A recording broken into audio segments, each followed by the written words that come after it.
ਸਤਿ ਸ਼੍ਰੀ ਅਕਾਲ। ਤੁਸੀਂ ਜੁੜੇ ਹੋਏ ਹੋ ਪੰਜਾਬੀ ਰੇਡੀਓ ਯੂਐਸਏ ਦੇ ਨਾਲ ਤੇ ਮੈਂ ਹਾਂ ਪ੍ਰਵੀਨ ਸ਼ਰਮਾ ਲੈ ਕੇ ਹਾਜ਼ਰ ਹਾਂ ਪ੍ਰੋਗਰਾਮ ਖਬਰ ਤੇ ਨਜ਼ਰ।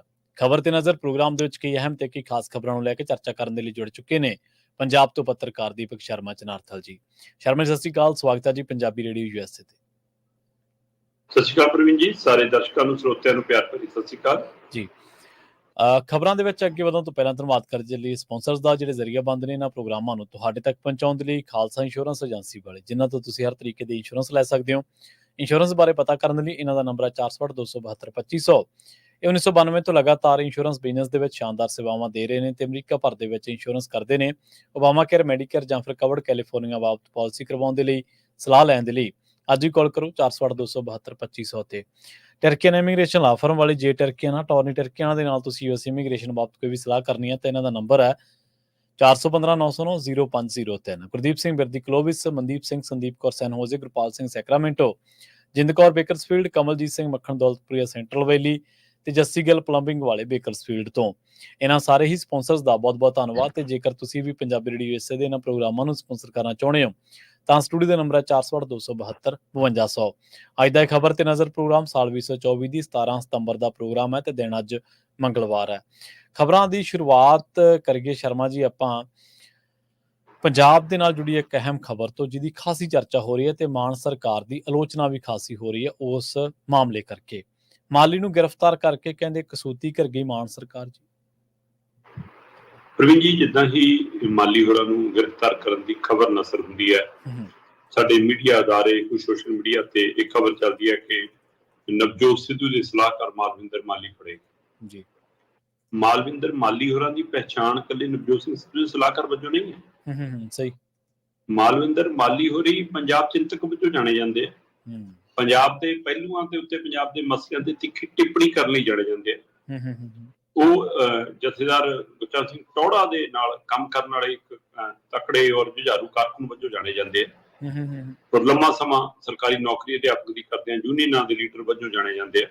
ਪੰਜਾਬ 'ਚ ਕੋਈ ਵੀ ਦੌਰ ਰਿਹਾ ਹੋਵੇ, ਪੰਜਾਬ ਦੇ ਹੱਕ ਹਕੂਕ ਦੀ ਗੱਲ ਕਰਨ ਵਜੋਂ ਉਹ ਜਾਣੇ ਜਾਂਦੇ ਆ। ਬੇਸ਼ੱਕ ਉਹਨਾਂ ਦੇ ਬੋਲ ਕੌੜੇ ਹੋ ਸਕਦੇ ਨੇ, ਬੇਸ਼ੱਕ ਉਹਨਾਂ ਦੀ ਆਵਾਜ਼ ਉੱਚੀ ਹੋ ਸਕਦੀ ਹੈ, ਬੇਸ਼ੱਕ ਤੁਸੀਂ ਉਹਨਾਂ ਦੀ ਕਈ ਵਾਰ ਤਰਕ ਬਿਤਰਕ ਨਾਲ ਅਸਹਿਮਤ ਹੋ ਸਕਦੇ ਹੋ, ਪਰ ਉਹ ਪੰਜਾਬ ਨੂੰ ਕੇਂਦਰਿਤ ਰੱਖ ਕੇ, ਚਾਹੇ ਉਹ ਪੰਥਕ ਰਾਜਨੀਤੀ ਦਾ ਮਸਲਾ ਹੋਵੇ, ਚਾਹੇ ਉਹ ਅਕਾਲੀ ਰਾਜਨੀਤੀ ਦਾ ਮਸਲਾ ਹੋਵੇ, ਚਾਹੇ ਕਾਂਗਰਸ ਦੇ ਕਾਰਜਕਾਲ ਦਾ ਪਹਿਲੂ ਹੋਵੇ, ਚਾਹੇ ਮੌਜੂਦਾ ਮਾਨ ਸਰਕਾਰ ਦਾ ਦੌਰ ਹੋਵੇ, ਉਹਨਾਂ ਨੇ ਹਮੇਸ਼ਾ ਪੰਜਾਬ ਨੂੰ ਕੇਂਦਰਿਤ ਕਰਕੇ ਗੱਲ ਕੀਤੀ। ਹਾਂ, ਇੰਨਾ ਹੋ ਸਕਦਾ ਕਿ ਮਾਨ ਸਰਕਾਰ ਨੇ ਜੇ ਚੱਕਿਆ ਕਿਤੇ ਇਹ ਤਾਂ ਨਹੀਂ ਕਿ ਉਹ ਹਰ ਵਾਰ ਸਤੌਜ ਵਾਲੇ ਮਾਸਟਰ ਦਾ ਮੁੰਡਾ ਕਹਿ ਦਿੰਦੇ ਸੀ। ਇਹ ਤਾਂ ਨਹੀਂ ਪਹਿਲੂ ਕਿ ਮਾਸਟਰ ਜੀ ਕਹਿਣਾ ਚਾਹੀਦਾ ਸੀ ਉਹਨਾਂ ਨੂੰ, ਇਸ ਲਈ ਤਾਂ ਨਹੀਂ ਚੱਕ ਲਿਆ ਕਿ ਜੀ ਨਹੀਂ ਲਾਉਂਦੇ ਸੀ ਨਾਲ। ਸੋ ਅਗਲਾ ਕਹੂਗਾ ਮੈਂ ਹੀ ਮਾਸਟਰ ਰਿਹਾ ਭਾਈ, ਮੇਰੀ ਪੁਰਾਣਾ ਗੁਜਰਾਨਾ ਹੋ ਸਕਦਾ। ਪਰ ਸਰਕਾਰਾਂ ਏਦਾਂ ਨਹੀਂ ਕਰਦੀਆਂ ਹੁੰਦੀਆਂ ਜਿੱਦਾਂ ਮਾਨ ਸਰਕਾਰ ਕਰ ਰਹੀ ਜੀ।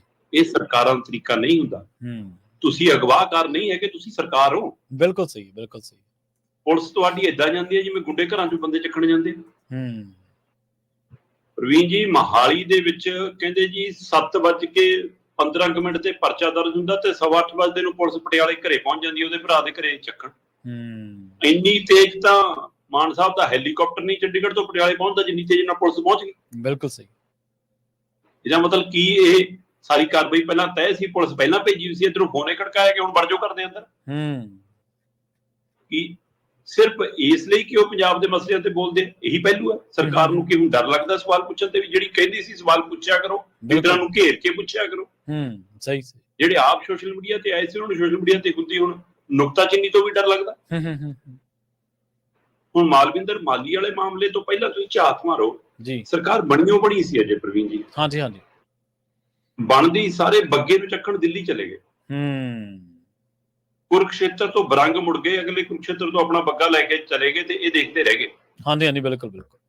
ਆ ਮੁੜ ਕੇ ਪੰਜਾਬ ਪੁਲਿਸ ਵਾਲੀਆਂ ਗੱਡੀਆਂ ਕਿੰਨੀ ਵਾਰ ਕੇਜਰੀਵਾਲ ਨਾਲ, ਰਾਘਵ ਚੱਡਰ ਨਾਲ ਤੇ ਭਗਵੰਤ ਮਾਨ ਨਾਲ ਬਾਰ-ਬਾਰ ਦਿੱਲੀ ਜਾਂਦੀਆਂ। ਕਹਿੰਦੇ ਗਾਹਾਂ ਜੇ ਉਹ ਲਾਇਆ ਵਾ ਵੀ ਹੋਵੇ ਨਾ ਰੋਡ ਮੈਪ ਜਾ, ਤਾਂ ਵੀ ਕਹਿੰਦੇ ਜੀ ਗੱਡੀ ਇੱਧਰ ਮੁੜ ਲਓ, ਗਾਹ ਬੱਗੇ ਦਾ ਘਰ ਹੈ, ਉੱਧਰ ਨੂੰ ਜਾਂਦੇ ਵੀ ਨਹੀਂ ਗਏ ਹੁਣ ਤਾਂ। ਕੀ ਬਣਿਆ ਵੀ ਉਸ ਮਸਲੇ ਦਾ? ਮੁੜ ਕੇ ਦੱਸਿਆ ਤੁਸੀਂ? ਨਹੀਂ ਦੱਸਿਆ। ਬਿਲਕੁਲ ਸਹੀ। ਪੰਜਾਬ ਚੋਂ ਕਦੇ ਲੱਖਾ ਸਿਧਾਣਾ ਚੱਕ ਲਿਆ ਜੀ, ਸਵਾਲ ਕਰਦਾ ਹੈ, ਕਦੇ ਭਾਨਾ ਸਿੱਧੂ ਚੱਲ। ਮੈਂ ਕਿਹਾ ਅਸੀਂ ਸਹਿਮਤ ਹੋਈਏ ਉਹਨਾਂ ਨਾਲ, ਨਾ ਹੋਈਏ, ਬਿਲਕੁਲ ਉਹ ਵੱਖਰੀ ਗੱਲ, ਉਹ ਵੱਖਰਾ ਸਵਾਲ ਹੈ, ਪਰ ਸਰਕਾਰ ਦਾ ਤਰੀਕਾ ਬਿਲਕੁਲ ਗਲਤ।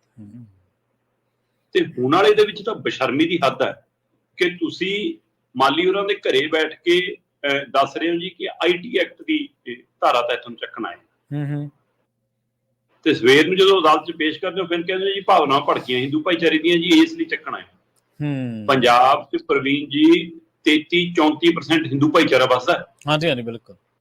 ਉਹਨਾਂ ਦੀਆਂ ਭਾਵਨਾ ਤਾਂ ਭੜਕੀਆਂ ਨਹੀਂ, ਆਮ ਆਦਮੀ ਪਾਰਟੀ ਦੇ ਇੱਕ ਨੁਮਾਇੰਦੇ ਦੀਆਂ ਭੜਕੀਆਂ ਇਕੱਲੇ ਦੀਆਂ ਹੈ। ਉਹਨੂੰ ਬੜਾ ਪਤਾ ਲੱਗ ਗਿਆ। ਤੇ ਇਹ ਬੰਦਾ ਜਿਹਨੇ ਸ਼ਿਕਾਇਤ ਕਰਤਾ ਹੈ, ਜਿਹਦੇ ਆਧਾਰ ਤੇ ਕਾਰਵਾਈ ਹੋਈ ਹੈ, ਉਹ ਇਹਨਾਂ ਦਾ ਨੇੜਲਾ ਹੈ, ਇਹਨਾਂ ਦੀਆਂ ਫੋਟੋਆਂ 'ਚ ਦਿਸਦਾ ਹੈ, ਇਹਨਾਂ ਦੇ ਗਊ ਸੈੱਲ ਦਾ ਮੈਂਬਰ ਹੈ, ਆਮ ਆਦਮੀ ਪਾਰਟੀ ਦਾ ਵਰਕਰ ਹੈ, ਮੈਂਬਰਸ਼ਿਪ ਲਈ ਹੋਈ ਹੈ, ਸਾਰਾ ਕੁਝ ਉਹ ਪ੍ਰਕਿਰਿਆ 'ਚ ਹੈ, ਤੇ ਉਹ ਤੋਂ ਸ਼ਿਕਾਇਤ ਕਰਾਈ ਤੇ ਕਾਰਵਾਈ ਕੀਤੀ। ਇਹ ਉਹੀ ਪੁਰਾਣਾ ਢੰਗ ਤਰੀਕਾ ਹੈ ਭਾਈ। ਏਦਾਂ ਆਵਾਜ਼ ਬੰਦ ਕਰਨ ਦੀਆਂ ਕੋਸ਼ਿਸ਼ਾਂ ਬਾਦਲਾਂ ਨੇ ਵੀ ਕੀਤੀਆਂ ਸੀ, ਜਦੋਂ ਨਿਊਜ਼ 18 ਦੀ ਆਵਾਜ਼ ਬੰਦ ਕੀਤੀ ਸੀ। ਅੱਜ ਆਪਣੀ ਆਵਾਜ਼ ਨਹੀਂ ਨਿਕਲਦੀ ਅਕਾਲੀਆਂ ਦੀ, ਬਿਲਕੁਲ ਸਹੀ, ਬੋਲਣ ਵਾਲੀ ਥਾਂ ਨਹੀਂ, ਚਾਰ ਬੰਦੇ ਸੁਣ ਨਹੀਂ ਜਾਂਦੇ, ਹੈ ਨਾ। ਕੈਪਟਨ ਨੇ ਵੀ ਆਪਣੇ ਡੰਡੇ ਦਾ ਜ਼ੋਰ ਚਲਾਇਆ ਸੀ, ਅੱਜ ਕੈਪਟਨ ਲੋਕਾਂ ਨੂੰ ਚੇਤੇ ਵੀ ਨਹੀਂ ਆ ਰਿਹਾ ਕਿ ਕਿੱਥੇ ਹੈ, ਜਿਹਨਾਂ 'ਚ ਗਿਆ ਉਹ ਵੀ ਪੁੱਛਦੇ। ਹਾਂਜੀ ਹਾਂਜੀ ਬਿਲਕੁਲ ਸਹੀ। ਤੋ ਇਸ ਲਈ ਆਮ ਆਦਮੀ ਪਾਰਟੀ ਹੰਕਾਰ 'ਚ ਨਾ ਆਵੇ। ਰਾਜ ਭਾਗ ਸਦਾ ਨਹੀਂ ਰਹਿੰਦੇ, ਮੁੱਖ ਮੰਤਰੀ ਭਗਵੰਤ ਮਾਨ ਖੁਦੇ ਕਹਿੰਦੇ ਹੁੰਦੇ ਸੀ। ਤੇ ਪਰ ਹੁਣ ਸੱਤਾ ਦਾ ਨਸ਼ਾ ਅਜਿਹਾ ਚੜਿਆ ਕਿ ਤੁਸੀਂ ਜਿਹੜੀ ਤਰ੍ਹਾਂ ਸਵਾਲ ਕਰਦੀਆਂ ਉਹਨਾਂ ਨੂੰ ਇਸ ਤਰ੍ਹਾਂ ਕਰੋਗੇ। ਔਰ ਇਹ ਢੰਗ ਤਰੀਕਾ ਅਪਣਾ ਕੇ ਸਰਕਾਰ ਨੂੰ ਇਹ ਲੱਗਦਾ ਸੀ ਕਿ ਸ਼ਾਇਦ ਇਹਦੇ ਨਾਲ ਅਸੀਂ ਹੋਰ ਜਿਹੜੀਆਂ ਆਵਾਜ਼ਾਂ ਨੇ ਉਹ ਡਰ ਕੇ ਦਬ ਜਾਣਗੀਆਂ ਜੀ। ਪਰ ਉਹਨਾਂ ਨੂੰ ਘੱਟੋ ਘੱਟ ਭਗਵੰਤ ਮਾਨ ਹੋਰਾਂ ਨੂੰ ਤਾਂ ਇਹ ਪਤਾ ਹੋਣਾ ਚਾਹੀਦਾ ਕਿ ਪੰਜਾਬ ਜਿੰਨਾ ਦਬਾਓਗੇ ਉਨਾ ਉਛਲ ਕੇ ਬਾਹਰ ਆਉਂਦਾ। ਸਹੀ ਸਹੀ, ਉਹਨਾਂ ਰਿਐਕਟ ਵੱਧ ਕਰਦਾ। ਇਸ ਲਈ ਇਹ ਭੁਲੇਖਾ ਇਹਨਾਂ ਨੂੰ ਪੈ ਗਿਆ।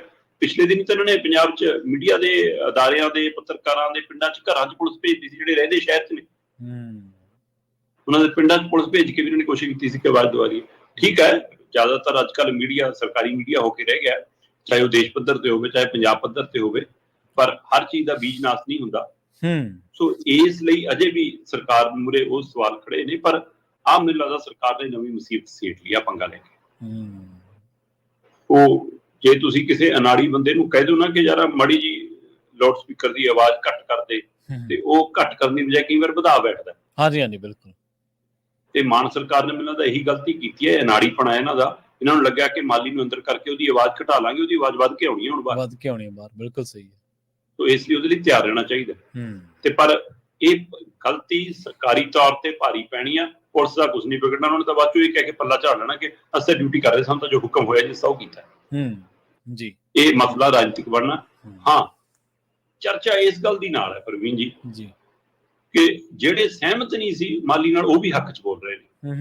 ਇਹ ਤਾਂ ਹੋਣਾ ਚਾਹੀਦਾ। ਰਾਜਨੀਤਿਕ ਪਾਰਟੀਆਂ ਜਿਹਨਾਂ ਨੂੰ ਤੰਜ ਕੱਸਦੇ ਸੀ ਉਹ ਵੀ ਹੱਕ 'ਚ ਬੋਲ ਰਹੇ ਨੇ, ਪਰ ਆਮ ਆਦਮੀ ਪਾਰਟੀ ਦੇ ਕਿਸੇ ਲੀਡਰ ਦੀ ਹਿੰਮਤ ਨਹੀਂ ਹੋਈ ਕਿ ਮੂੰਹ ਖੋਲੇ। ਇੱਥੋਂ ਤੱਕ ਕਿ ਜਿਹਦੇ ਸਲਾਹਕਾਰ ਦੇ ਨਾਂ ਤੇ ਖਬਰਾਂ ਚੱਲ ਰਹੀਆਂ ਨੇ, ਨਵਜੋਤ ਸਿੱਧੂ, ਉਹਦਾ ਕੋਈ ਅਜੇ ਤੱਕ ਟਵੀਟ, ਕੋਈ ਬਿਆਨ, ਕੋਈ ਟਿੱਪਣੀ ਸਾਹਮਣੇ ਨਹੀਂ ਆਈ। ਕੋਈ ਕਹਿੰਦਾ ਜੀ ਉਹ ਤਪੱਸਿਆ 'ਚ ਗਏ ਹੋਣੇ, ਸਮਾਧੀ ਲੱਗੀ ਹੋਣੀ ਜੀ, ਕੋਈ ਕਹਿੰਦਾ ਜੀ ਕੋਪ ਭਵਨ 'ਚ ਹੋਣੇ, ਕੋਈ ਕਹਿੰਦਾ ਜੀ ਨਹੀਂ ਉਹ ਆਪਣੇ ਘਰੇਲੂ ਮਸਲੇ 'ਚ ਉਲਝਿਆ ਇਸ ਲਈ ਜੀ ਰਾਜਨੀਤੀ ਤੋਂ ਦੂਰੀ ਬਣਾ ਲਈ, ਇਸ ਲਈ ਜੀ। ਕੁਝ ਕਹਿੰਦੇ ਨਹੀਂ ਭਾਈ, ਆਉਣ ਵਾਲੇ ਦਿਨਾਂ 'ਚ ਹੋ ਸਕਦਾ ਆਮ ਆਦਮੀ ਪਾਰਟੀਆਂ ਪੌੜੀਆਂ ਨਾਲ ਚੜ੍ਹਨੀਆਂ ਹੋਣ।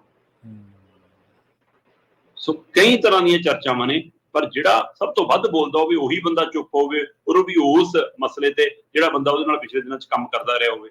ਤੇ ਆਪਣੇ ਆਪ ਸਵਾਲ ਹੈ, ਮਤਲਬ ਕਈ ਵਾਰ ਤਾਂ ਮਾਲਵਿੰਦਰ ਮਾਲੀ ਹੋਰਾਂ ਨੇ ਲੋਕਾਂ ਦੇ ਉਲਟ ਜਾ ਕੇ ਵੀ ਪੱਖ ਪੂਰਿਆ ਨਵਜੋਤ ਸਿੱਧੂ ਦਾ। ਹਾਂਜੀ ਹਾਂਜੀ ਬਿਲਕੁਲ ਬਿਲਕੁਲ ਸਹੀ ਹੈ।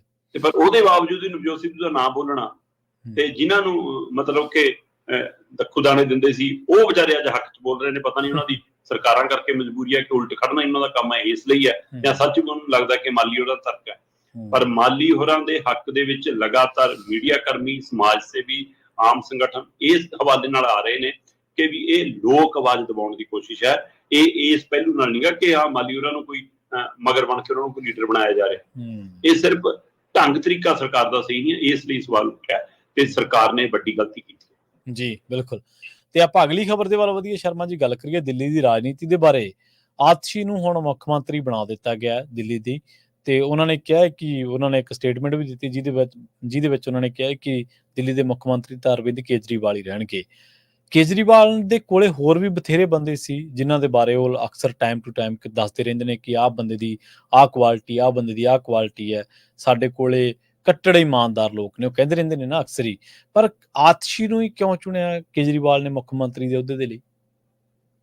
ਪ੍ਰਵੀਨ ਜੀ, ਕੱਲ ਅਰਵਿੰਦ ਕੇਜਰੀਵਾਲ ਐਲਜੀ ਨੂੰ ਮਿਲਣ ਗਏ, ਆਪਣਾ ਅਸਤੀਫਾ ਸੌਂਪਿਆ, ਤੇ ਨਾਲ ਹੀ ਆਤਸ਼ੀ ਸੀ, ਉਹਨੇ ਅਗਲੀ ਸਰਕਾਰ ਬਣਾਉਣ ਦਾ ਦਾਅਵਾ ਪੇਸ਼ ਕੀਤਾ।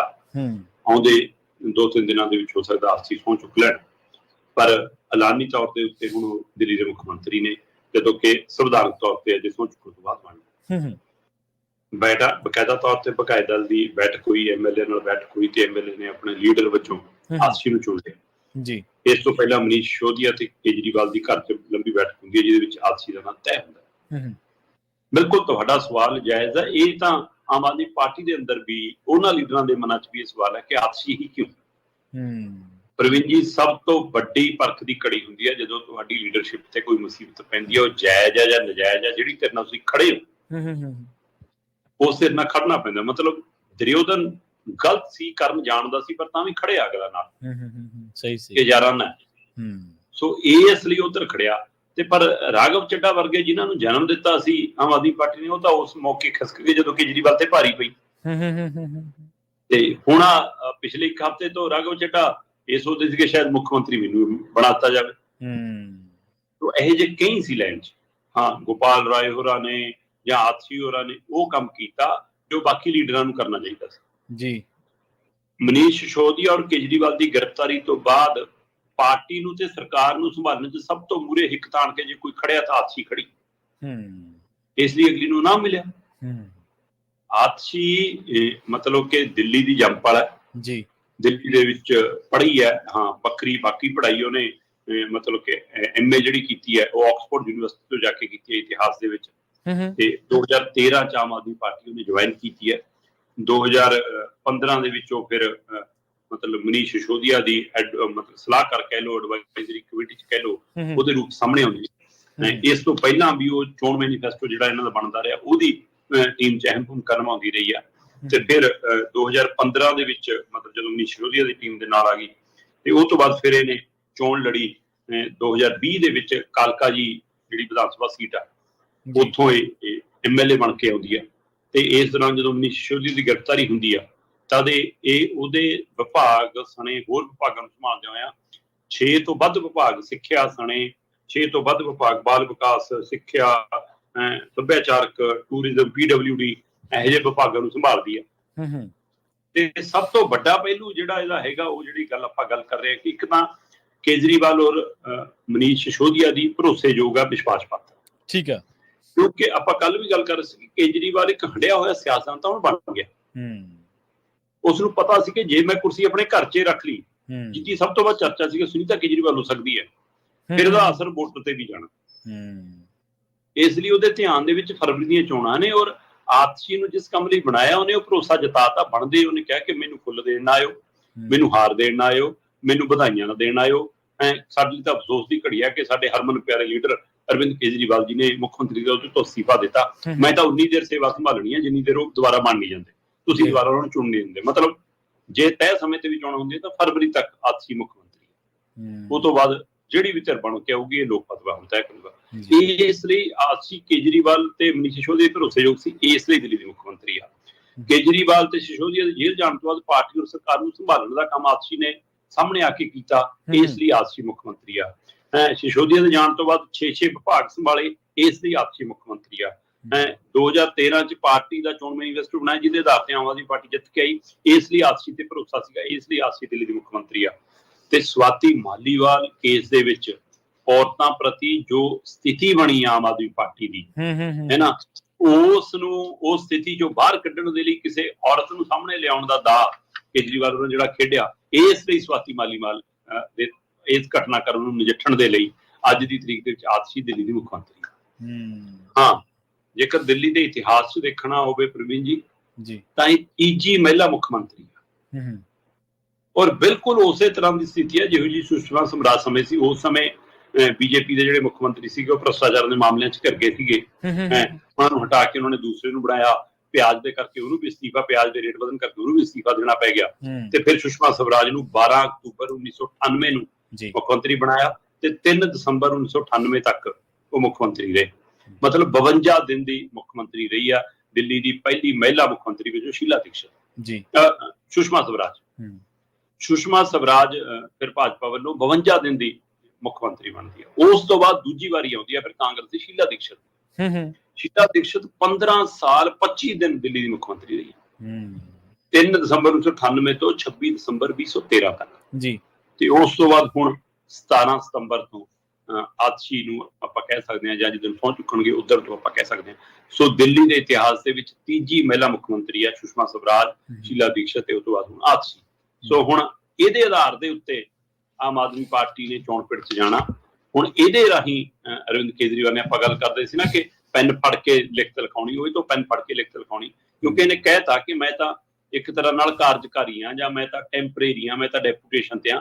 ਅਸਲ 'ਚ ਮੁੱਖ ਮੰਤਰੀ ਕੇਜਰੀਵਾਲ ਹੀ ਨੇ, ਔਰ ਅਜੇ ਵੀ ਸੱਚ ਇਹੀ ਹੈ ਕਿ ਕੇਜਰੀਵਾਲ ਹੀ ਮੁੱਖ ਮੰਤਰੀ ਨੇ। ਬਸ ਇਹ ਹੈ ਕਿ ਉਹ ਪੌੜੀਆਂ ਨਹੀਂ ਚੜ੍ਹ ਸਕਦੇ ਸੀ, ਉਸ ਕੁਰਸੀ ਤੇ ਨਹੀਂ ਬੈਠ ਸਕਦੇ ਸੀ, ਇਸ ਲਈ ਉਹਦੇ ਰੂਪ ਦੇ ਵਿੱਚ ਆਤਸ਼ੀ ਨੂੰ ਉਠਾਇਆ। ਜੀ ਬਿਲਕੁਲ। ਬਹੁਤ ਵਾਰੀ ਪਾਰਟੀਆਂ ਦੇ ਜਿਹੜੇ ਲੀਡਰ ਹੁੰਦੇ ਨੇ ਉਹ ਅਹੁਦਾ ਉਹਨਾਂ ਲੋਕਾਂ ਕੋਲ ਹੀ ਦਿੰਦੇ ਨੇ ਜਿਨ੍ਹਾਂ ਤੋਂ ਵਾਪਸ ਆਉਣ ਦੀ ਉਮੀਦ ਰਹਿੰਦੀ ਹੈ, ਜਾਂ ਜਿਹੜੇ ਪਤਾ ਹੁੰਦਾ ਕਿ ਇਹਨਾਂ ਨੇ ਬਾਹਰ ਨਹੀਂ ਜਾਣਾ। ਤੁਸੀਂ ਪੰਜਾਬ 'ਚ ਅਕਾਲੀ ਦਲ ਦੀ ਮਿਸਾਲ ਹੀ ਦੇਖ ਲਓ, ਭੁੰਦਰ ਸਾਹਿਬ ਨੂੰ ਕਾਰਜਕਾਰੀ ਪ੍ਰਧਾਨ ਲਾਤਾ, ਆਪਾਂ ਖਬਰ ਵੀ ਕੀਤੀ ਸੀ ਤੁਸੀਂ। ਭੁੰਦਰ ਸਾਹਿਬ ਨੇ ਜਾਂ ਗਾਂ ਜ਼ਿੰਮੇਵਾਰੀ ਹਰਸਿਮਰਤ ਕੌਰ ਬਾਦਲ ਨੂੰ ਦੇਤੀ ਗਿੱਦੜਬਾਹਾ ਚੋਣ। ਪਰ ਕਈ ਵਾਰ ਝਾਰਖੰਡ 'ਚ ਪੁੱਛ ਕੇ ਦੇਖੋ ਸਿਬੂ ਸਰੇਨ ਨੂੰ ਕੀ ਹੋਇਆ। ਹਾਂਜੀ ਬਿਲਕੁਲ, ਉਹਦੀ ਮਸੀਬਕੜੀ ਹੋ ਗਈ ਸੀ। ਜਾਂ ਨਤੀਸ਼ ਨੂੰ ਪੁੱਛੋ ਜਦੋਂ ਮਾਝੀ ਬਣਾਇਆ ਸੀ, ਬਿਲਕੁਲ। ਫਿਰ ਤਾਂ ਮਾਝੀ ਨੇ ਲੱਤਾਂ ਡਾਲੀਆਂ।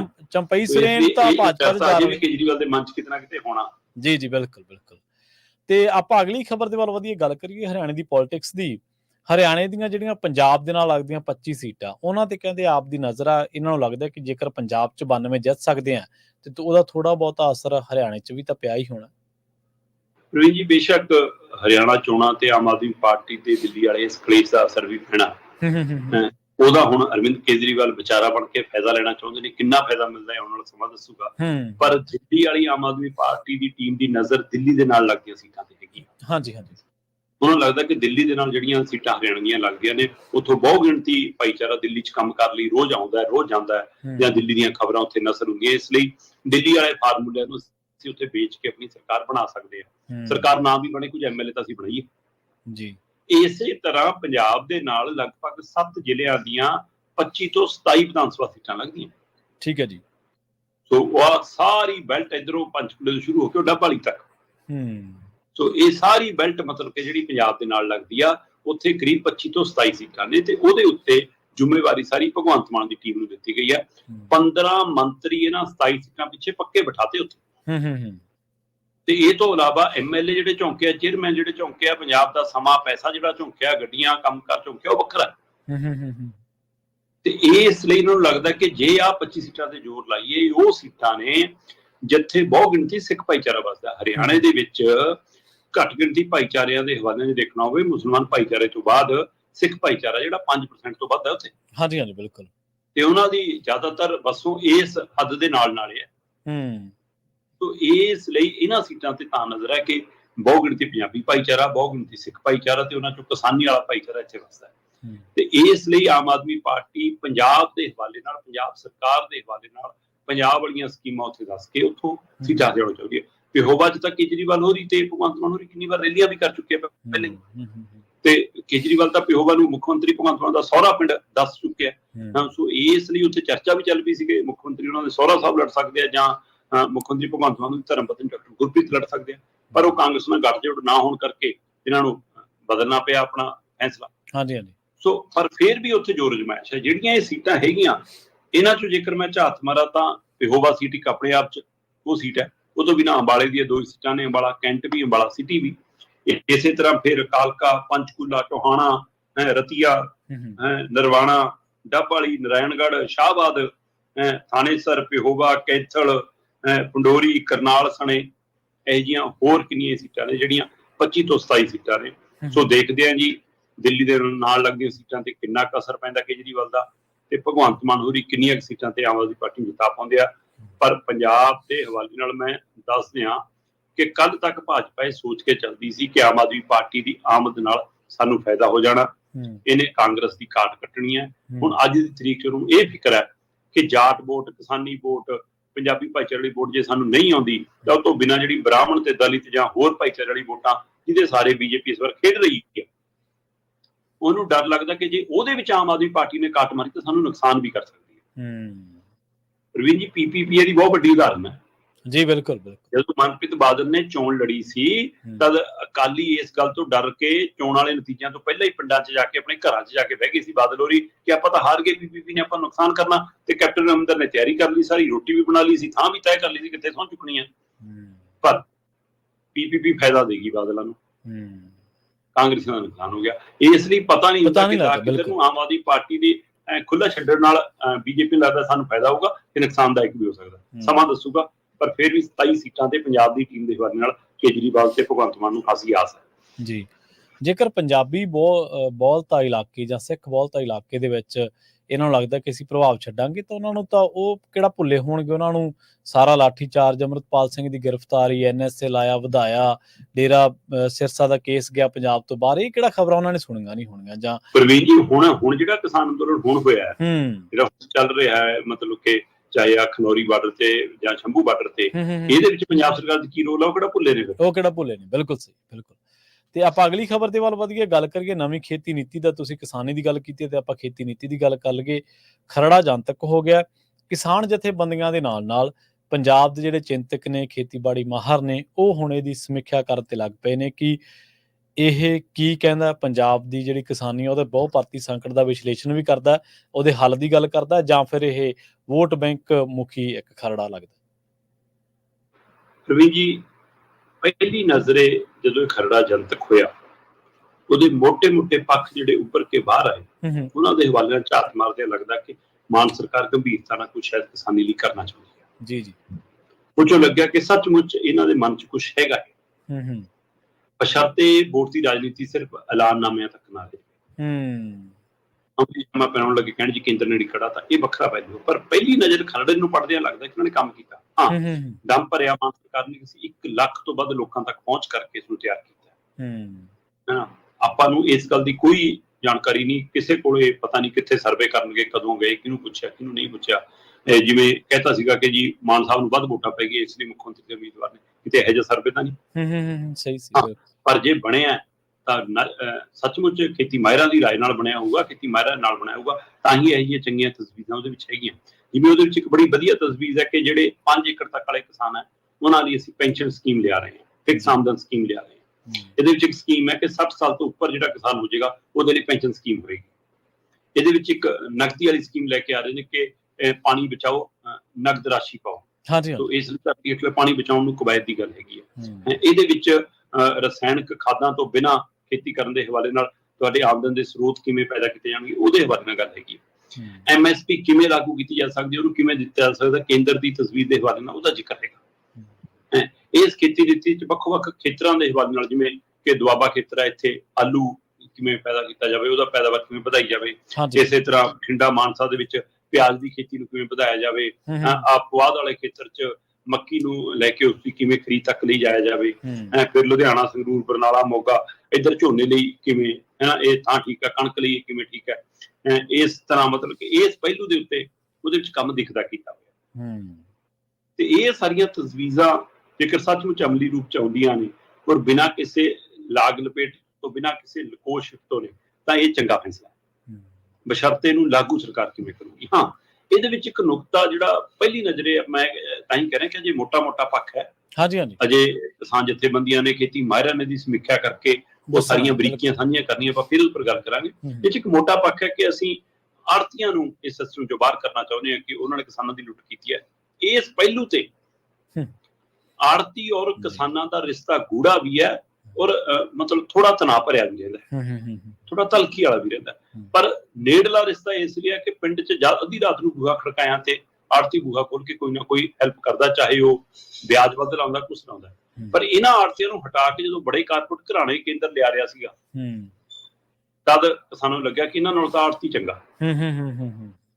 ਤਾਂ ਜਥੇਬੰਦੀਆਂ ਨੂੰ ਲੱਗਿਆ ਕਿ ਆੜ੍ਹਤੀ ਚੰਗਾ। ਉਸ ਅੰਦੋਲਨ 'ਚ ਵੀ ਅਗਲਾ ਨਾਲ ਖੜਿਆ, ਚਾਹੇ ਆਪਣੇ ਆਪ ਨੂੰ ਬਚਾਉਣ ਲਈ ਖੜਿਆ ਹੋਇਆ। ਹੁਣ ਅੱਜ ਇਸ ਖਰੜੇ 'ਚ ਜਦੋਂ ਉਹਦਾ ਜ਼ਿਕਰ ਆਉਂਦਾ, ਤਾਂ ਇੱਥੇ ਸ਼ੰਕੇ ਸ਼ੁਬੇ ਹੈ ਕਿ ਕਿਤੇ ਇਹਦੇ ਪਿੱਛੇ ਭਾਜਪਾ ਦੀ ਕੇਂਦਰ ਦੀ ਨੀਤੀ ਤਾਂ ਨਹੀਂ ਕੰਮ ਕਰ ਰਹੀ। ਇਸ ਖੇਤੀ ਨੀਤੀ ਤੋਂ ਬਾਅਦ ਅਖੀਰ 'ਚ ਲਿਆ ਕੇ ਇਹਨੂੰ ਖੂਹ 'ਚ ਕਾਰਪੋਰੇਟ ਘਰਾਣਿਆਂ ਦੀ ਝੋਲੀ 'ਚ ਸਿੱਟਣ ਤਾਂ ਨਹੀਂਗਾ। ਇਸ ਨੂੰ ਘੋਖਣਾ ਅਜੇ ਬਾਕੀ ਹੈ। ਪਰ ਪਹਿਲੀ ਨਜ਼ਰੇ ਮਾਨ ਸਰਕਾਰ ਦਾ ਇਹ ਉਪਰਾਲਾ ਕਾਬਲੇ ਗੌਰ ਲੱਗਦਾ ਤੇ ਕਾਬਲੇ ਤਾਰੀਫ ਵੀ ਲੱਗਦਾ, ਬਸ਼ਰਤੇ ਇਹਨੂੰ ਲਾਗੂ ਕਰਨ ਦੀ ਨੀਅਤ ਤੇ ਨੀਤੀ ਵੀ ਤਿਆਰ ਹੋਵੇ। ਤੇ ਬਾਕੀ ਸਮੀਖਿਆ ਤੋਂ ਬਾਅਦ ਆਪਾਂ ਗੱਲ ਕਰਾਂਗੇ। ਇਹਦੇ ਵਿੱਚ ਕੋਈ ਦੋ ਰਾਏ ਨਹੀਂ ਸ਼ਰਮਾ ਜੀ, ਕੋਈ ਸ਼ੰਕਾ ਸ਼ੋਭਾ ਨਹੀਂਗਾ ਕਿ ਜਿਹੜਾ ਗੈਰ ਸੰਸਥਾਗਤ ਕਰਜ਼ਾ ਕਿਸਾਨ ਨੂੰ ਕਿਸੇ ਵੀ ਧਿਰ ਤੋਂ ਮਿਲਦਾ, ਆੜ੍ਹਤੀਏ ਤੋਂ ਮਿਲਦਾ ਜਾਂ ਕਿਸੇ ਹੋਰ ਫਾਈਨਾਂਸ ਕੰਪਨੀ ਤੋਂ ਮਿਲਦਾ, ਉਹਦੇ ਲਈ ਉਹਨੂੰ ਬਹੁਤ ਜ਼ਿਆਦਾ ਵਿਆਜ ਦੇਣਾ ਪੈਂਦਾ। ਔਰ ਇਹਦੇ ਵਿੱਚ ਵੀ ਕੋਈ ਦੋ ਰਾਏ ਨਹੀਂ ਕਿ ਆੜ੍ਹਤੀਏ ਤੇ ਕਿਸਾਨ ਦਾ ਰਿਸ਼ਤਾ ਹੀ ਹੈ, ਜਾਂ ਕਿ ਕਿਸਾਨ 6 ਮਹੀਨੇ ਤੋਂ ਲੈ ਕੇ ਵਰਤਦਾ ਵੀ ਹੈ, ਜਿਹੜਾ ਕੋਈ ਫਾਈਨੈਂਸ਼ੀਅਲੀ ਕੋਈ ਜ਼ਿਆਦਾ ਤਾਕਤਵਰ ਨਹੀਂ ਗਾ ਕਿਸਾਨ। ਸਾਰੇ ਕਿਸਾਨ ਤਾਂ ਆਪਾਂ ਨਹੀਂ ਕਹਿ ਸਕਦੇ ਇੱਦਾਂ, ਪਰ ਇਹ ਇੱਕ ਸਰਕਲ ਦੇ ਵਿੱਚ, ਚੇਨ ਦੇ ਵਿੱਚ ਕੜੀਆਂ ਜ਼ਰੂਰ ਨੇ। ਜਦੋਂ ਤੁਸੀਂ ਇੱਕ ਕੜੀ ਨੂੰ ਕੱਢਣ ਦੀ ਗੱਲ ਕਰਦੇ ਆ ਤਾਂ ਕੜੀ ਦੀ ਥਾਂ ਤੇ ਪਾਓਗੇ ਕੀ? ਤੁਸੀਂ ਕੋਆਪਰੇਟਿਵ ਸੁਸਾਇਟੀਆਂ ਨੂੰ ਫਾਈਨੈਂਸ਼ੀਅਲੀ ਸਟਰੋਂਗ ਬਣਾਓਗੇ, ਤੁਸੀਂ ਜਿਹੜੀ ਖਾਦ ਉਹ ਚੱਕਦਾ, ਪੈਸਟੀਸਾਈਡ ਚੱਕਦਾ, ਬੀਜ ਚੱਕਦਾ ਆੜ੍ਹਤੀਏ ਤੋਂ, ਤੁਸੀਂ ਕੋਈ ਉਹਦੇ ਲਈ ਨੀਤੀ ਲੈ ਕੇ ਆਓਗੇ, ਕੋਈ ਉਹਦੇ ਸਟੋਰ ਖੋਲੋਗੇ, ਕੋਈ ਉਹ ਦਿਓਗੇ। ਤੇ ਜਿਹੜਾ ਉਹਨੂੰ 6 ਮਹੀਨੇ ਪੈਸਾ ਚਾਹੀਦਾ ਫਸਲ ਬੀਜਣ ਤੋਂ ਲੈ ਕੇ ਵੇਚਣ ਤੱਕ ਦਾ ਜਿਹੜਾ ਦੌਰ ਹੈ, ਉਹ ਕਿਵੇਂ ਸਰਵਾਈਵ ਕਰੂਗਾ? ਇਹਦੇ ਲਈ ਤੁਹਾਡੇ ਕੋਲੇ ਕੀ ਹੈ? ਸੋ ਇਹ ਇਕੱਲਾ ਕਹਿਣ ਨਾਲ ਨਹੀਂ ਕੁਛ ਹੁੰਦਾ। ਇਹਦੇ ਵਿੱਚ ਪ੍ਰਵੀਨ ਜੀ ਉਹ ਬੀਜ ਹੱਬ ਬਣਾਉਣ ਦੀ ਵੀ ਗੱਲ ਕਰਦੇ ਨੇ ਕਿ ਅੱਜ ਕੱਲ ਬੀਜ ਲੈਣਾ ਵੀ ਇੱਕ ਜਦੋਜਹਿਦ ਹੁੰਦਾ ਕਿ ਪੰਜਾਬ ਦੇ ਹੱਬ ਅਸੀਂ ਉਭਾਰਾਂਗੇ। ਫਿਰ ਉਹ ਬਿਨਾਂ ਰਸਾਇਣਿਕ ਖਾਦਾਂ ਤੋਂ, ਬਿਨਾਂ ਕੈਮੀਕਲ ਖਾਦਾਂ ਤੋਂ ਫਸਲ ਦੀ ਪੈਦਾਵਾਰ ਦੇ ਵੱਧ ਨਾਲ ਕੇ, ਪਰ ਵੱਖ-ਵੱਖ ਫਸਲਾਂ ਵੀ ਬਦਲਵੀਆਂ ਫਸਲਾਂ ਤੇ ਵੀ ਚਲਾ ਜਾਈਏ, ਪਰ ਔਸਤਨ ਹਰ ਏਕੜ ਚੋਂ ਕਿਸਾਨ ਨੂੰ ਬਰਾਬਰ ਮਿਲੇ। ਝੋਨੇ ਕੰਨੀ ਇਸੇ ਲਈ ਜਾਂਦਾ ਨਾ ਕਿ ਦੂਈ ਚੋਂ ਉਹਨਾਂ ਨਹੀਂ ਮਿਲ ਰਿਹਾ, ਪੱਕੀ ਜੀ ਆਮਦਨ ਉਹ ਵੀ ਅਸੀਂ ਗਰੰਟੀ ਕਰਦੀ ਹੈ ਪੱਕੀ ਆਮਦਨ ਦੀ। ਇਸ ਹਵਾਲੇ ਨਾਲ ਵੀ ਜ਼ਿਕਰ ਹੈਗਾ। ਮੈਂ ਤਾਂ ਹੀ ਗੱਲ ਕਰਨਾ ਕਿ ਜ਼ਿਕਰ ਪੜ੍ਹਦੇ ਆ ਬੜਾ ਚੰਗਾ ਲੱਗਦਾ। ਹਾਂਜੀ, ਸੋਹਣਾ ਲੱਗਦਾ, ਪਰ ਉਸ ਨੂੰ ਜਦੋਂ ਬਰੀਕੀ ਨਾਲ ਘੋਖਿਆ ਜਾਊਗਾ, ਖੇਤੀ ਮਾਹਰ, ਕਿਸਾਨ ਜਥੇਬੰਦੀਆਂ ਦੇ ਮਾਹਰ, ਤਕਨੀਕੀ ਮਾਹਰ ਇਸ ਨੂੰ ਬਾਚਣਗੇ, ਉਸ ਤੋਂ ਬਾਅਦ ਪਰ ਸੈਮੀਨਾਰ ਮੰਥਨ ਹੋਣਗੇ, ਫਿਰ ਆਪਾਂ ਦੁਬਾਰਾ ਇਹਦੇ ਪਰ ਚਰਚਾ ਕਰਾਂਗੇ। ਜੀ ਬਿਲਕੁਲ। ਤੇ ਜਾਂਦੇ ਗੱਲ ਕਰੀਏ ਪੰਜਾਬ ਸਰਕਾਰ ਦੇ ਇੱਕ ਹੋਰ ਵੱਡੇ ਦਾਅਵੇ ਦੇ ਬਾਰੇ। ਡਰੱਗ ਪੰਜਾਬ ਦਾ ਬਹੁਤ ਵੱਡਾ ਮੁੱਦਾ ਹੈ। ਪੰਜਾਬ ਸਰਕਾਰ ਕਹਿੰਦੀ ਹੈ ਕਿ 2.5 ਸਾਲਾਂ 'ਚ 40,000 ਤਸਕਰ ਫੜ ਲਿਆ, ਪਰ ਇਹਦੇ ਬਾਵਜੂਦ ਚਿੱਟਾ ਤਾਂ ਖਤਮ ਹੋਇਆ ਹੀ ਨਹੀਂ ਜੀ। ਆਹੀ ਤਾਂ ਸਵਾਲ ਹੈ ਪ੍ਰਵੀਨ ਜੀ। ਇਹੋ ਜਿਹੇ ਅੰਕੜੇ ਤਾਂ ਕੈਪਟਨ ਅਮਰਿੰਦਰ ਦੀ ਸਰਕਾਰ ਵੀ ਦਿਖਾਉਂਦੀ ਸੀ। ਬਿਲਕੁਲ। ਉਹ ਅੰਕੜੇ ਦਿਖਾ ਕੇ ਤਾਂ ਕਹਿੰਦਾ ਸੀ ਹੋਰ ਦੱਸ ਕੀ ਕਰੀਏ, ਲੱਖ ਤੋੜ ਤਾਂ ਦਿੱਤਾ ਨਸ਼ੇ ਦਾ, ਜਿਹੜੇ 4 ਹਫ਼ਤਿਆਂ 'ਚ ਮੁਕਾਉਣ ਦੀਆਂ ਗੱਲਾਂ ਕਰਦੇ ਸੀ। ਇਹ ਵੀ ਕਹਿੰਦੀ ਸੀ ਆਉਂਦੇ ਮੁੱਕ ਜੂਗਾ, 48 ਘੰਟਿਆਂ 'ਚ ਨਸ਼ਾ ਮੁੱਕ ਜੂਗਾ। ਪਰ ਬਿਲਕੁਲ ਸਰਕਾਰ ਤੇ ਪੁਲਿਸ ਅੰਤਰ ਚਾਹੇ ਤਾਂ 48 ਘੰਟੇ ਵੀ ਬਹੁਤ ਜ਼ਿਆਦਾ ਹੈ, ਬਸ਼ਰਤੇ ਉਹਨਾਂ ਦੀ ਇੱਛਾ ਸ਼ਕਤੀ ਹੋਵੇ। 2.5 ਸਾਲਾਂ ਬਾਅਦ ਤੁਸੀਂ ਅੰਕੜੇ ਜਾਰੀ ਕਰ ਰਹੇ ਹੋ ਕਿ ਅਸੀਂ ਪੰਜਾਬ 'ਚ 5856 ਲਗਭਗ 6,000 ਬੜੇ ਮਗਰਮੱਛ ਫੜ ਲਏ, ਪਰ ਸਪਲਾਈ ਦੀ ਚੇਨ ਤਾਂ ਟੁੱਟੀ ਨਹੀਂ। ਬਿਲਕੁਲ ਸਹੀ।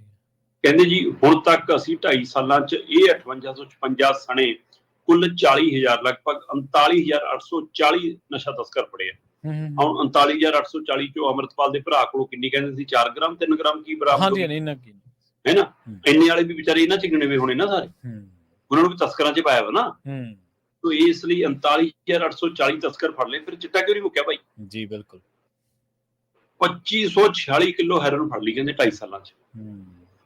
ਇਸੇ ਤਰ੍ਹਾਂ ਕਹਿੰਦੇ ਜੀ ਅਸੀਂ ਆ ਲਓ ਜੀ, ਕਹਿੰਦੇ ਅਸੀਂ 2457 ਕਿਲੋ ਫੜ ਲਈ, 1156 ਕੁਆਂਟਲ ਭੁੱਕੀ ਫੜ ਲਈ, ਤੇ ਜੀ ਲਗਭਗ 4 ਕਰੋੜ 30 ਲੱਖ ਦੇ ਕਰੀਬ ਅਸੀਂ ਗੋਲੀਆਂ, ਕੈਪਸੂਲ, ਟੀਕੇ, ਸ਼ੀਸ਼ੀਆਂ ਸਾਰਾ ਕੁਝ ਫੜ ਲਿਆ। ਮਤਲਬ ਇੰਨਾ ਕੁਝ ਫੜ ਲਿਆ। 30 ਕਰੋੜ ਤੋਂ ਵੱਧ ਦੀ ਅਸੀਂ ਕਹਿੰਦੇ ਜੀ ਡਰੱਗ ਮਨੀ ਫੜ ਲਈ। 324 ਕਰੋੜ ਰੁਪਏ ਦੀਆਂ ਅਸੀਂ 602 ਜਾਇਦਾਦਾਂ ਜ਼ਬਤ ਕਰਤੀਆਂ, ਹੈ ਨਾ। 103 ਕਰੋੜ ਤੋਂ ਜ਼ਿਆਦਾ ਦੀ ਜਾਇਦਾਦਾਂ ਫੀਸ ਕਰਕੇ ਅਸੀਂ 192 ਕੇਸਾਂ ਨੂੰ ਹੋਰ ਪ੍ਰਵਾਨਗੀ ਦੇਤੀ। ਅਸੀਂ ਜੀ 12 ਗੈਂਗਸਟਰ ਢੇਰ ਕਰਤੇ, 1420 ਗ੍ਰਿਫਤਾਰ ਕਰ ਲਏ, ਹਥਿਆਰਾਂ ਦਾ ਜ਼ਖੀਰਾ ਫੜ ਲਿਆ, ਸਾਰਾ ਕੁਝ ਫੜ ਲਿਆ। ਤੇ ਫਿਰ ਮੁੱਕਿਆ ਕਿਉਂ ਨਹੀਂ ਪੰਜਾਬ 'ਚੋਂ ਚਿੱਟਾ ਤੇ ਗੈਂਗਸਟਰ ਬਾਅਦ? ਬਿਲਕੁਲ ਸਹੀ ਹੈ ਜੀ। ਸਵਾਲ ਤਾਂ ਇਹ ਹੈ ਫਿਰ। ਇਹਦਾ ਮਤਲਬ ਤੁਸੀਂ ਸਿਰਫ ਅੰਕੜਿਆਂ ਨਾਲ ਖੇਡ ਰਹੇ ਹੋ, ਤੁਸੀਂ ਸਿਰਫ ਰਿਪੋਰਟਾਂ ਖੇਡ ਰਹੇ ਹੋ, ਤੁਹਾਡੀ ਇੱਛਾ ਸ਼ਕਤੀ ਨਹੀਂ ਹੈਗੀ ਅਜੇ ਚਿੱਟਾ ਮੁਕਾਉਣ ਦੀ। ਇਹ ਜਿਹੜਾ ਗਰੋਹ ਹੈ ਰਾਜਨੀਤਿਕ ਔਰ ਪ੍ਰਸ਼ਾਸਨ ਤੇ ਇਹਨਾਂ ਨਸ਼ਾ ਤਸਕਰਾਂ ਦਾ, ਇਹਦਾ ਮਤਲਬ ਟੁੱਟਿਆ ਨਹੀਂ ਹੈ। ਉਹਨੇ ਸਿਰਫ ਪਾਲਾ ਬਦਲਿਆ, ਉਹਨੇ ਸਿਰਫ ਪਾਰਟੀ ਬਦਲੀ ਹੈ, ਉਹਨੇ ਸਿਰਫ ਸਰਕਾਰ ਬਦਲੀ ਹੈ। ਪੰਜਾਬ ਦੀਆਂ ਨਸਾਂ 'ਚ ਚਿੱਟਾ ਉਵੇਂ ਉਤਰਿਆ ਜਨਾਬ। ਜਿੱਦਣ ਪੰਜਾਬ 'ਚੋਂ ਸਰਿੰਜਾਂ ਲੱਗੀਆਂ ਤਸਵੀਰਾਂ ਤੇ ਪਿੰਡਾਂ 'ਚ ਨਸ਼ੇ ਕਾਰਨ ਵਿਚਦੇ 70 ਉੱਠ ਜਾਣਗੇ, ਉਦਣ ਮੰਨਾਂਗੇ, ਉਦਣ ਅੰਕੜਿਆਂ ਦੀ ਲੋੜ ਨਹੀਂ ਹੋਊਗੀ ਫਿਰ। ਜੀ ਬਿਲਕੁਲ। ਸਥਿਤੀਆਂ ਹੀ ਕਈ ਹਾਲਾਤਾਂ ਤੋਂ ਪਤਾ ਲੱਗ ਜਾਂਦਾ। ਹਾਲਾਤ ਜੇ ਸਾਜ਼ਗਾਰ ਨੇ ਤਾਂ ਦਾਅਵਿਆਂ ਦੀ ਲੋੜ ਨਹੀਂ ਪੈਂਦੀ। ਸ਼ਰਮਾ ਜੀ, ਇਹਨਾਂ ਖਾਸ ਖਬਰਾਂ ਤੇ ਖਾਸ ਜਾਣਕਾਰੀਆਂ ਦੇ ਲਈ ਤੁਹਾਡਾ ਬਹੁਤ ਬਹੁਤ ਧੰਨਵਾਦ ਜੀ। ਬਹੁਤ ਸ਼ੁਕਰੀਆ ਜੀ। ਪ੍ਰੋਗਰਾਮ ਖਬਰ ਤੇ ਨਜ਼ਰ ਨੂੰ ਆਪਾਂ ਇੱਥੇ ਸਮਾਪਤ ਕਰਾਂਗੇ। ਤੁਹਾਡਾ ਸਾਰਿਆਂ ਦਾ ਬਹੁਤ ਧੰਨਵਾਦ। ਸਤਿ ਸ਼੍ਰੀ ਅਕਾਲ। ਜੁੜੇ ਰਹੋ ਪੰਜਾਬੀ ਰੇਡੀਓ USA ਦੇ ਨਾਲ।